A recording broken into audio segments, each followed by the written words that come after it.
This is the men's room. Forget it, man, and get with the countdown. Shake this square world and blast off for Kicksville.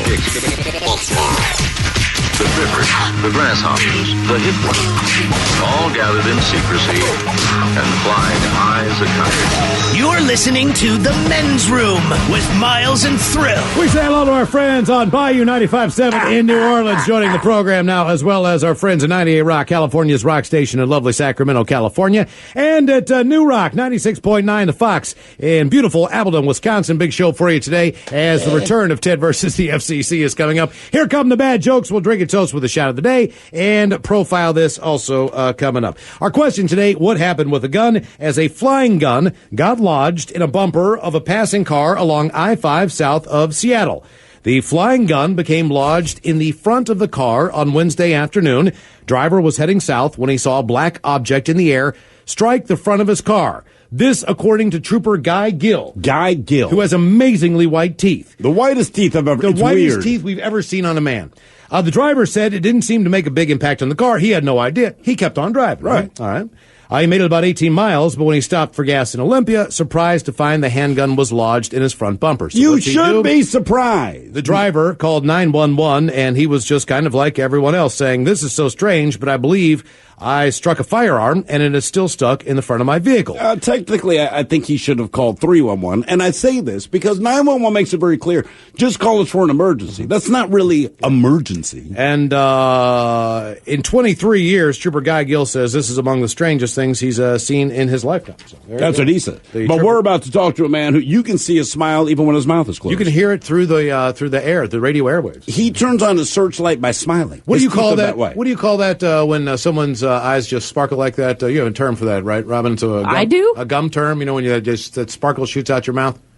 Oh. What's the gum that you chew? Orbits. Orbits. Orbits Yeah. for a dirty mouth. Yeah, the orbits. The orbits ding. Yeah. Yeah. Kind of comes up. It's got the orbits ding. Right, exactly. Do we actually have Guy Gill on the line? Hello, Officer Guy Gill. Welcome to the men's room. Hola. Hey, guys.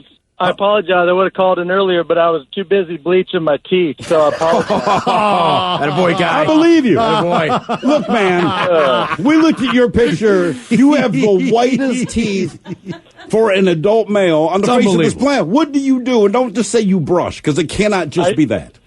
See, you ruined it. I brush. That's it. That's all. I don't believe you. I don't believe you. I'm telling you, I brush. That's all I do. You know what? I shouldn't say this to a police officer, but now I feel compelled to break into your home, and I'm going to go through your medicine cabinet because I don't believe There's you. no way that you haven't done any kind of whitening. Look at the picture on Twitter. I'm looking at your Twitter. So then everyone has to comment on your teeth, right? You have an amazing smile, right? Well, I do hear that from time to time. I'm a motorcycle guy, though, so I'm most of the time out in the sun, and I get tan. I think that's what helps. My tan game's pretty decent. My teeth are yellow, but my skin's dark. Look wider automatically. Okay, the secret is tan. So no. As far as that's probably it. As far as this gun is concerned, in the story that we picked up from Como, I guess there was a shooting earlier, and actually at a park, and they believe that this might have something to do with that gun that you found. That's right, and this is a good story, guys, because what happened was that gun was used in a commission of a felony, and probably when they fled that scene after the shooting, they're driving down I-5 at some point, and they thought, well, I better get rid of this handgun, and they tossed it. And the thing is, I told my buddy, don't toss it out the window. Something bad will happen. So there's probably prints on it and everything else if they were as dumb as they were to throw it out the window, right? Right, and, I mean, what a good story. I mean, if we could find that handgun in such an odd way, I mean, it's still just one of the craziest things you'd ever see, and then be able to link that handgun back to a felony and then make some arrests. I mean, it's a crazy instance, but what a cool story at the very end. You know, something good can come out of it as well. Okay, well, let me ask you this, and because I really don't know, okay? In this guy's case, I get to the gas station, there is a gun, in fact, embedded in the bumper of my car, but to me, it is odd. I certainly need to let someone know, but it's not an emergency. Shouldn't I just, call 311? There's no particular emergency. You don't have to get, right. Is 911 the way to go? I think that's the way to go. Okay. I think I don't have any problem with that. I think that's a good call on 911. Especially, I mean, it's a handgun, so you just don't ever know. And, you know, it is an emergent matter. I mean, it's debris, but still, I think that's a safe bet to call 911. Well, what do they say to you after they get the call and they dispatch to you guys? I mean, do they say, hey, here's the address, there's a guy with a gun in his bumper? Is there a police number code for gun lodged in bumper? No code. That's about exactly what they said when we got the call for that. That there was a weapon lodged in the guy's bumper, and when the trooper showed up, just that, he was shocked, just like everyone else would be. He couldn't believe it, especially after driving, 18 plus miles with that lodged in there. Trooper, I got to ask you, man, as far as your job being dangerous, is it more dangerous on a motorcycle just to deal with distracted drivers than it is more so with criminals? Like, is it more dangerous in your job just to be on a bike driving around? I bet you people are less distracted around the cop, however. When people are just not paying attention. And you can see it when you're on a bike. When you're on a bike, you can look into a car and see what the hell people are up to. So, I mean, we can. Is that more dangerous to you sometimes? Yeah, we have close calls on a regular basis. Being a motorcycle police officer it's one of the, probably one of the most dangerous positions just because you're out in traffic and we work on I-5. So as you can imagine, just, lots of traffic and you're going up to speeds, trying to, catch a vehicle to stop, get them safely moved to the shoulder across 4+ lanes, and then do that a bunch of times a day. So it definitely has its moments when, some close calls, but it's also probably the best job too. I love it. And, it's good stuff. I get to ride a motorcycle, and I love that. Sir, with all due respect, I completely understand. I have a Yamaha Zuma 125 scooter. There you go. And my life is a lot Don't like that. say there you go to him. You're being nice. There's no comparison. It's two-wheeled brotherhood. Okay. Yeah. You're not putting Gil, Miles, or in a cage. And whitening stripes, man. Yeah, whitening stripes, that's right. Yeah. Hey, I got a question for you. Who sends you? Do you go to all those scenes? Your Twitter's pretty active. Like, are you on all those accident scenes? It depends. I go to the major ones, and luckily, I have a lot of good friends that are troopers, and they go to those scenes, and they can get all the information and forward it to me. So it just kind of depends on what the scene is and how serious it is, and how long that scene could be there. So I do try to get out to those. Again, it just kind of depends on what it is. One day at Trooper Guild, do you hope you make it on Cops? Is that like the ultimate? Is that the pinnacle of? No, because that means you have to chase a naked person. I'm telling you that. That seems to be the no, I don't want to do any of that. I don't want to chase any naked people. I'm okay with just using social media. We'll just call it good right there. I would have to think that as a trooper on a bike, you deal with fewer naked people than the average cop. Because to me, it seems like if you're a cop, you're just here to save the rest of us from naked people that are mad about something. Oh, my goal is when I start my shift is just not to have to deal with any naked people the entire day. That's pretty much what my goal is. That's one of our goals too. That's not entirely true, Ted. In your 23-year career, is this truly one of the strangest things you've seen involving a gun? Yeah, I mean, once in a while we do find firearms on the side of the freeway. It's not actually that uncommon, believe it or not, but as far as being, having one wedged in the front of a vehicle and just the story behind it's definitely one of the strangest things. You can imagine the things that we see in cars and traffic stops and things we see, but you'd see in my car, you'd see Cheerios. That's pretty common. Yeah, pretty common. You find Cheerios. Trooper Guy Gill, thank you so much for coming on the show. Keep on smiling. We appreciate it, man. Stay safe. Thanks, guys. I appreciate it. Absolutely. Talk soon. Yeah, man. Okay. Thanks. There we go. Bye. Trooper Guy Gill, everybody. You can see those pearly whites if you follow him on There's no Twitter. way it's just brushing. Well, he's tan too. Yeah, I know. He's got a strong Look, name, man, but I met a lot of tan people, right? And I understand what he's saying. I consider you a tan person. I am, in fact, a tan. For beauty being black, it's like I got the year-round tan, man. But when I smile, no one says, "Wow, you have awfully white teeth." Yeah. No, I understand what that means. I thought about his I know. reasoning that he was tan. Man, your teeth are the same color as your skin. That's pretty incredible. What happened with a gun? 844-999-OLA. Have you, man, and I hate to go down this road, have you met the people we all have where either, kind of like Joe Flacco, he has like one rotting tooth? Oh, the one that's turning black. You can see it dead in the middle of it. Like they're talking It's a dead to you. tooth is what it is. But there was a guy yesterday on one of those, like, I'm going to buy House Hunters or something like that, all right? And I'm turning off the TV. I'm not watching the show, but it's on as I'm going to bed. I go to turn off the TV, and whatever the couple's debating, they're debating. And I took a second before I hit off because the chick was really hot, right? And like any guy, I'm like, okay. And then they click over to her husband, and he's a normal-looking dude except for every chicklet in his mouth. They're like Guy Gill White, except in the middle, you can see where the brown's coming. Yeah. And I'm just like, oh, my God, it's every tooth in his mouth, And sometimes man. people who have crowns or something like that, they'll just have a couple teeth that are unusually white or Sure, different. And those sure. Are, you know, I would not the just, same if color it's as red. that black, like, wouldn't it just hurt? I don't, that's what, Like, I I don't had a get tooth what's going removed, on, like, man. because it was not good, but, like, it hurts, so you had to get it out. I would think if it's black that it's going Yeah, to I think I just want, like, and here's the thing. You like, just don't eat cold stuff. But again, I go back to Joe Flacco.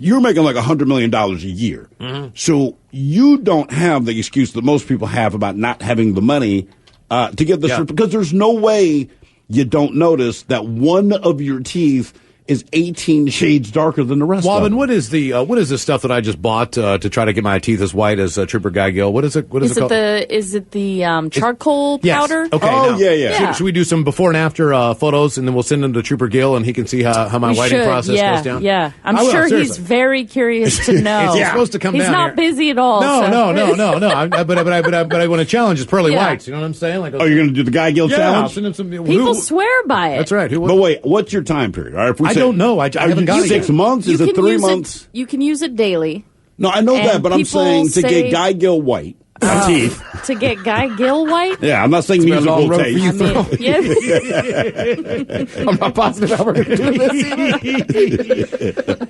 Okay. There we go. But, by the way, Flacco's teeth look fine. No, come on, man. Hang on. I don't know. He's got the one bum tooth, man. Maybe he got it fixed. I don't know. Because there's just a meme that says, I'm paid. Yeah, man. If you want to talk teeth on the Ravens, All right, you all got to right. talk about Suggs. Give him some credit. He got some work done. Our question: what happened with the gun? 844-999 Ola. We've got more of your calls coming up. Big thanks, seriously, once again to Trooper Guy Gill for coming on the program. Our question: what happened with the gun? 844-999 Ola. You are listening to the Men's Room Radio Network. Welcome back to the men's room with Miles and Thrill. Robin Garlock, who is 44 years old, hid his revolver in the broiler when his kid came to visit him. He neglected to tell his girlfriend that.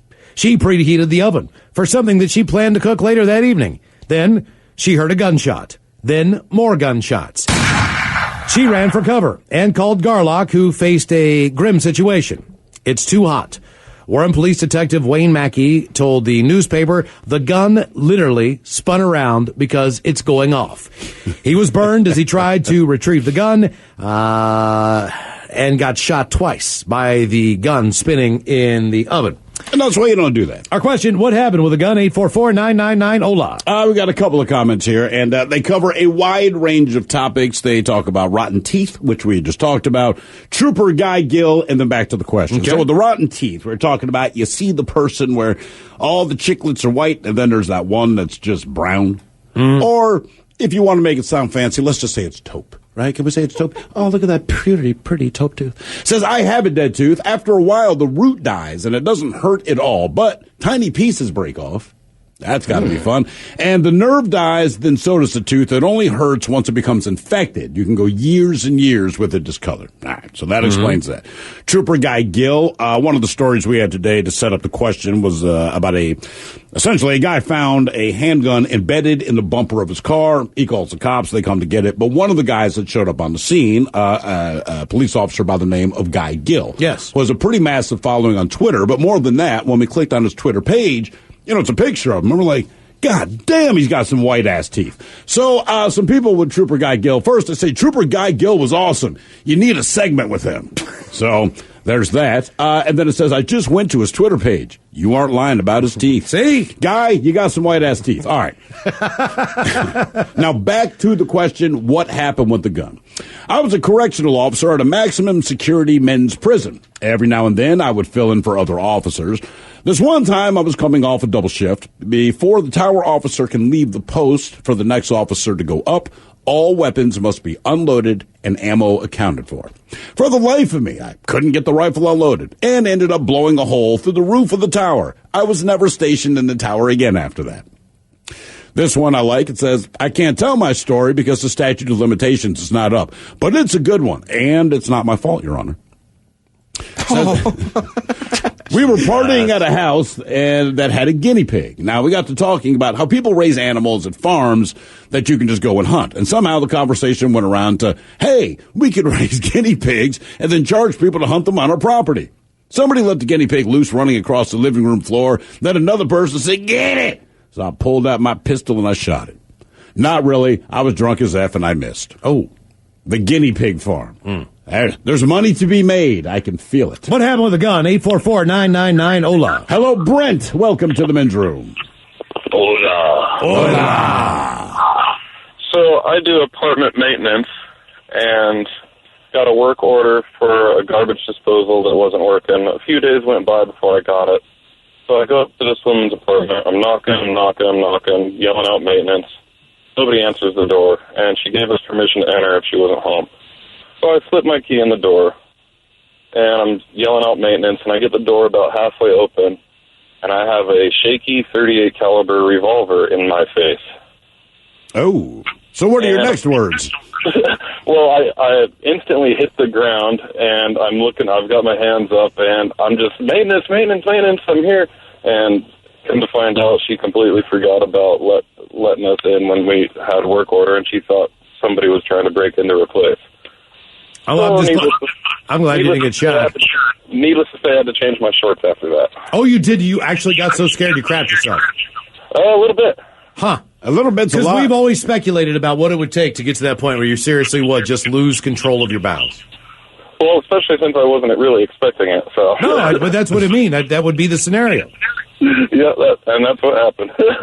To me, for sure, if you need me to poop myself, man, it's got to involve like some massive wild. It would be like, thinking of falling or like falling. A bear is charging you, like you're hiking or right. something. Like in that moment, I mean, if bears don't like fecal matter, no chance he attacks me. But I mean, I would absolutely brown cat my underwear without question. What happened with the gun? 844-999-OLA. Hello, Aaron. Welcome to the men's room. Hola. Hola. How you guys doing? Good, Aaron. How are you? Right, so before I give my story, can I give a shout out to my buddy? Well, you got the shout part, so just yeah.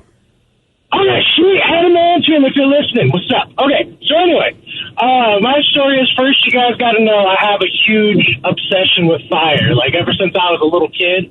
And I figured out a way to turn my shotgun into an incendiary launcher.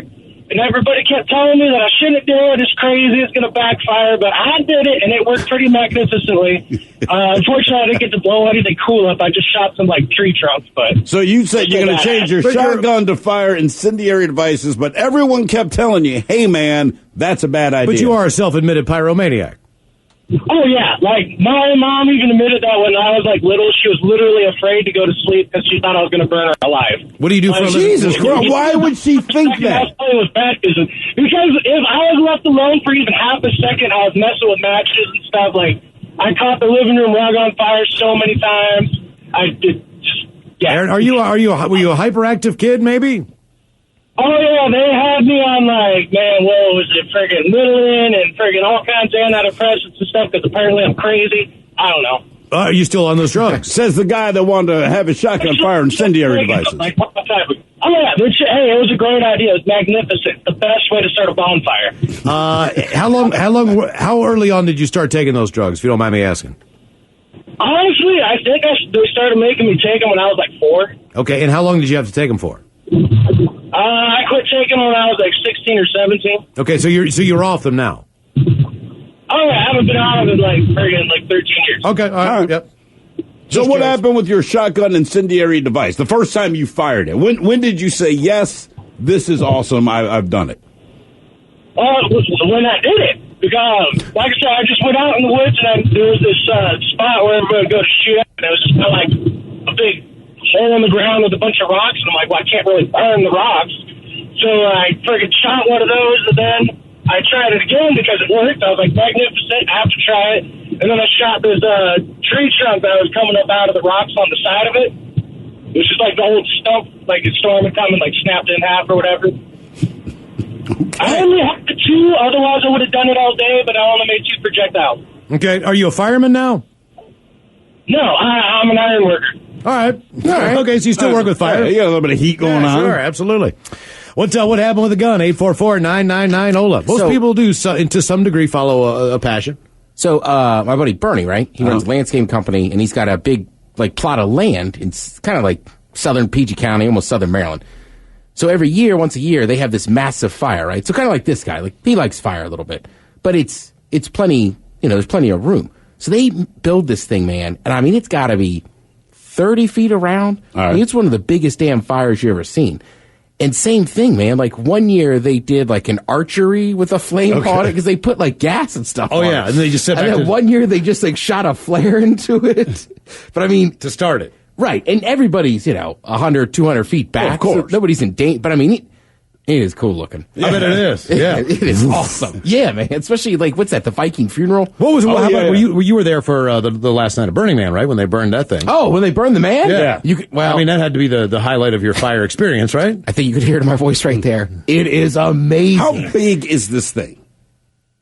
I mean, if you had to guess, right? Is it enormous? Is it? I mean, what is? Yeah, it's it's massive. That's how you kind of, if you have your orienteering, maybe orienteering skills, you need them. Yes. Well, I would think you would need But them I mean, at Burning Man in general, just based on your mind space too. You do, but people mess with you and they steal a street sign. So like all week, the man is kind of like he's right at the center. Oh, right? so they steal the street sign so you can't find out where you're going back to. Yes. Oh, that would be so terrible. you use the man to kind of navigate, Right. but when they light him on fire, man, you got to keep in mind, like the man's about to get lit, and then you're kind of far back. But then there's a whole row of just fire spinners, and then they have fireworks going off. I don't know if they put propane tanks in there or what, but there's like massive explosions. I mean, we were not that close, and you could feel the heat. Right. I want to say it was like 50 or 60 story building, or man. Wow. Jeez. Oh, story. Maybe I should say 50 or 60 feet. Feet. Yeah, otherwise that's like 500 to 600 foot. Yeah, tall. sorry.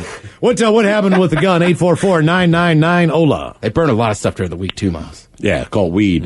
Hello, Matt. Welcome to the men's room. Boys. Hola. How y'all doing? Doing good. How are you, man? Excellent. Thank you very much.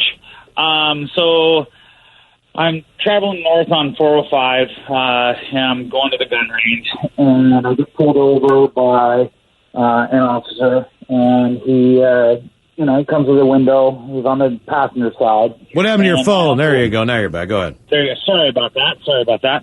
My uncle was a sheriff, and he always told me, you get pulled over, roll down your windows, put your keys on the dash, and put your hands on the wheel. So I do that, just I want to make the officer feel safe. And he comes to the window, and he's like, pulled you over because you were speeding. And I was like, okay. And he's like, do you have any weapons in the car? And I said, a few. And he's, a few? What do you mean a few? And I said, well, I have my 9mm in the door. I got my AR in a case and my Kel-Tec shotgun in another case. And he's like, okay. And I told him, if you want to take me out of the truck and grab the weapons, you can. I don't care. And he's like, no, you're fine. Runs my name, comes back, and then he's like, hey, I've never seen this Kel-Tec shotgun because it's a tactical shotgun. And he's like, do you mind if I take a look at it? And I was like, no problem. So he grabs it out of the back. And we just curious, what is a tactical shotgun? Does the shot stay more closer together or what? It's a bullpup, so it loads from underneath. It's more mean looking, I guess you could say. Okay. It's nothing too terribly special. But he had never seen it, so he grabs it, open up the tailgate, and him and I are just kind of BSing in the back of my truck with the tailgate open, and he's checking it out, and he's handling it, looking at it, and he's just kind of got a little grin on his face, and it's just kind of odd because as people are passing us, you can see people looking like, oh God, Yeah. does he have this guy at gunpoint? Well, yeah, he's holding a gun. Right. You're standing there. He's the guy who should have the gun. Except he's smirking, Right, which makes exactly. it Like, look at this bad boy. Yeah, and he was just a super cool guy. Just I felt safe, and just it was a fun interaction. I mean, he was.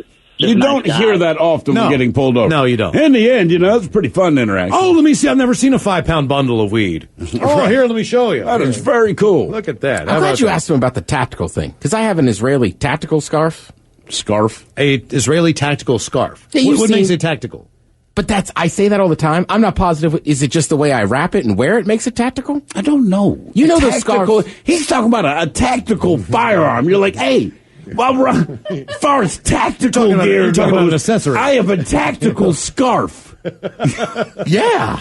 Tactically placed to prevent hickeys. So is the Israeli tactical scarf a way that you tie it, or is the scarf itself somehow tactile? I've seen it before. I You've don't seen know. me, so that's Yeah. what I'm not sure. That's why I was glad Miles asked him. Like, now I started wondering, like, is it just the way you tie it that makes it tactical? Is it slips up, or is it?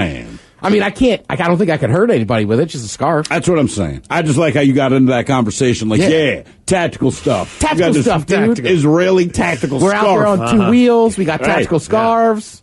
You guys are tracking with everyone. It's kosher. Right. What happened with the gun? 844-999-OLA. Hello, Paul. Welcome to the men's room. Hola, bitches. Hola. All right, so I was hanging out with my buddy at his house. We're just sitting around watching TV, getting kind of bored, and he's like, hey, you want to see my dad's guns? So I'm like, sure, why not? Goes back there, comes out with 2 pistols, 1 in each hand, and he points one of them at me and pulls the trigger, and nothing happens. And I'm Well, like, that's not the brightest friend in the world. No, I'm like, whoa, man, what are you doing? Like, you could have shot me. Like, he's like, no, it's no big deal, it's no problem. Pulls the other trigger and the other gun and shoots the floor. Oh, damn, man. And we just look at each other, and we're just kind of like, we're just looking at each other for like, it must have been 2 minutes straight before anybody said anything. I'm going to guess the expression on your face is of immense anger. Mm-hmm. The expression on his face is extremely apologetic. And I'm going to guess that the expression on his dad's face is incredible anger. Well, we never did find out. Well, I never found out what happened with his dad. I don't think I really saw the guy much after that. Yeah, it's probably a good idea. I don't blame you. Yeah, I don't avoid that guy. I don't either, man. And whenever that guy comes out at the party, too, you're like, hey, man, put that thing back in your trunk. You know what I mean? Like, seriously, you're not... Dude, we've talked about this before. It's not loaded. I have straight up left party. I mean, not like, but just like, all right, I'm going to go outside while you guys... do your thing. Right. I don't want to be here. Right? It's like people are drinking. It's midnight. Right. Like, you want to see it? No. Not right now. No, I don't. Just like I don't want to see your penis. What happened with the gun? 844-999-OLA. Hello, Joe. Welcome to the men's room. Hola. Hola. Well, fellas, I got a story for you. Keep in mind that I am now a responsible gun owner, being after all these years. But if you go back in time, about 20 years, being a young, dumb kid, took a bunch of acid with a bunch of friends of mine. Well, these guys are all also dope dealers and whatnot, and we all get together at a friend's house. Acid starts kicking in, got buddies playing video games, and a friend of mine, he always has a loaded 45 packed around, and he owns a place. He gets up to go use the restroom. I'm sitting in his seat, and I sat on the gun. You sat on his gun? Grab the gun, chamber it back. Sure enough, there's one in the chamber. Well, little girl that runs around that house all the time. So, I try to be responsible with it. As it's chambered, there's a knock on the door. So I put the gun down. Or these guys that are coming in are bringing over in a substantial amount. And I got the gun underneath the table. As they walk in, they all go into the back room. I pull the gun back up, but I'm frying on acid, man, just starting to peak. As soon as I pull the gun back up, I hit the table and the damn thing goes off. Oh! It's a hole in my hand. Oh, no way. Yeah. I hate it when that happens. Oh, no. Do you still have a hole in your hand? Yeah, and so, my hand hits the window. I mean, it's a 45 caliber Teflon tip, hollow point, basically one of the old cop killer. It cleaned your hand all the way through. Oh, yeah, on the meaty part. But the sad part of the thing is I had 2 buddies sitting next to me, and they're playing video games. I think they were playing 007 or something. They're like, do-do-do-do-do-do. All of a sudden, my buddy goes, hey, hell, man, was I just shot? And I look over at him, and I'm like, oh, this is not really happening, man. And I look down at his pant legs, and he's wearing jeans, man. Right where his jeans were blue, all of a sudden turned dark red. So you not only shot yourself through the hand with a gun, but you also shot your buddy in the leg. Yeah, and not just through one leg, through both legs. Now, how long did you stay in jail for? I didn't even go to jail, man. To be honest with you, I talked to the feds and everything. It was kind of a messed up situation, but I never got in any trouble at all whatsoever. I ended up taking care of the kid for the entire summertime. It happened over just about this weekend. We went down to Rainbow Valley, got a bunch of acid, was hanging out with a bunch of guys, and I didn't grow up with the most respectable crowd, but we all got together, and it ended up in pretty messed up situation. So just to all the kids out there, don't play with guns, especially on acid. Especially on acid. Only, just as a only caveat. you. I don't know that I've ever seen anybody on acid be like, I wish we had a gun. You should play that call, and it'd be a more entertaining PSA than most you get, you know what I mean, when you turn on the radio. What happened with the gun? 844-999-OLA. Hold the line. More of your calls coming up. You are listening to the Men's Room Radio Network. This is the Men's Room with Miles and Thrill. Bad jokes coming up. You can email the bad jokes to the Men's Room at mensroomlive.com. We'll do the bad jokes right before we drink and toast with the shot of the day. Our question today, what happened with the gun? 844-999-OLA. Hello, Tyler. Welcome to the Men's Room. Hola. Hola. All right. So what I ended up doing, I regret incredibly, but 4th of July last year, hasn't even been a full year since it happened, but 4th of July, I'm out with my girlfriend and her friend on the river. I got a designated driver, so I think that speaks for the majority of it. I was getting pretty heavy into the drinking. We got back to our property, which is in a rural area, and we have a lot of neighbors that are shooting off guns. So what I ended up doing was pulling out my shotgun, and I don't know if you guys ever buy ammunition, but Walmart sells these huge 50-pack shells for $19, and I picked up 5 or 6 of them just to have it. So I ended up unloading about 100 rounds in my backyard and in my front yard. It just did what, random stuff? Yeah, everything. I blew a hole in our deck. I don't remember any of it. Was anybody else with you as you're firing off all these rounds? Yes. So my girlfriend and her friend were both there. Oh, is that mine? No, that was me. We have the same ringtone. The work phone. Boy. Anyways, yeah, so they're both there, and I guess they let me go at it for a little bit until I blew a hole in the deck, and then they said, all right, we're going over to the neighbors. So the Dude, you're on the radio. I hear you on the radio right now, so I figured I'd call you right in the middle of the conversation and tell you you're on the radio. That's really what's happening right now, just so you know. Because I don't know anybody dumb enough to blow a hole in their deck but you, so I know who this is.